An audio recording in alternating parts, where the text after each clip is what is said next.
Whoa, guys, finally SSMB 29 এর first teaser. না শুরু থেকে শেষ পর্যন্ত যে স্ক্রিন থেকে চোখে সরা যায় না। I think this is the Rajamouli power. But এই সিনেমার প্রথম দুইটা পোস্টার দেখে যারা হাসাহাসি করেছিল তারা তো বর্তমান হয়তো মুখ লুকিয়ে বেড়াচ্ছে, যদিও ওইটা আলাদা হিসাব যে পোস্টারটা নিয়ে আমিও ক্রিটিসাইজ করেছিলাম।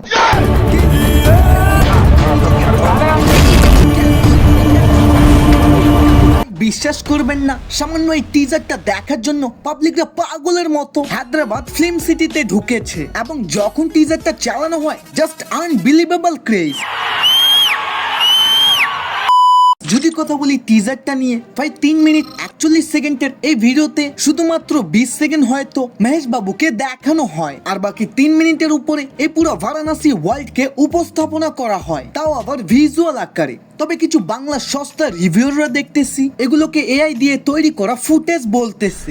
আই মিন যেখানে রাজামৌলি জিও হটস্টারের এই ইভেন্টে নিজে বলে এইসব ভিজুয়াল গুলো প্রপার ভিএফএক্স দিয়ে ক্রিয়েট করা হয়েছে, তো এখানে ওরা মনে যা আসতেছে তাই বলে দিচ্ছে। फैमिली देखती है वरना मैं ऐसे ऐसे गाली दूं।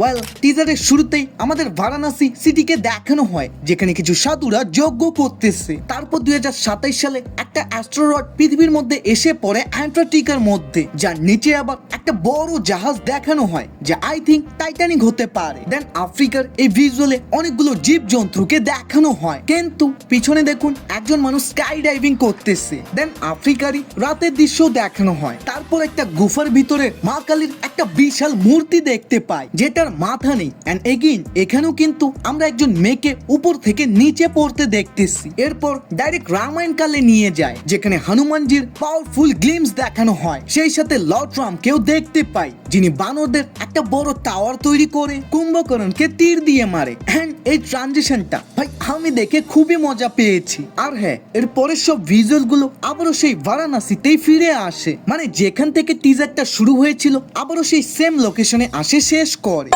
আই থিঙ্ক এরপরে কি হয় আপনারা জানেনই, সুপারস্টার মহেশ বাবুর এন্ট্রি। বড় একটা নন্দীর উপরে তিনি বসে আছে, পিছনে অনেকগুলো মন্দির, তো তার হাতে একটা ত্রিশূল। সোজা কথায় গুজবাম্প মুভমেন্ট। আর ওই যে অনেকজনই ট্রোল করে না যে মহেশ বাবুর মুভিতে কোনো ফেস এক্সপ্রেশনই থাকে না।